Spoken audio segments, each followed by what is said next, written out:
Hi friends, మీ princess రావ్య. Navratri 4వ రోజు లలిత త్రిపుర సుందరి అవతారం. ఇప్పుడు నేను ఒక పాట పాడబోతున్నాను. లలితా మాత శంభు ప్రియ, జగతికి మూలం నీవమ్మ. శ్రీ భువనేశ్వరి అవతారం, జగమంతటికి ఆధారం. హేరంబునికి మాతవుగా హరిహరాలను సేవింప, చండుని ముండుని సంహారం.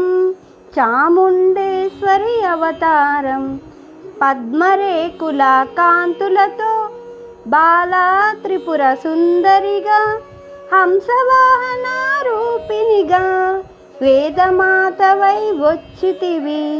శ్వేతవస్త్రము ధరించి అక్షరమాలను పట్టుకుని భక్తి మార్గమును చూపితివి. జ్ఞానజ్యోతిని నిలిపితివి. లలితామాత శంభు ప్రియ, జగతికి మూలం నీవమ్మ. శ్రీ భువనేశ్వరి అవతారం, జగమంతటికి ఆధారం.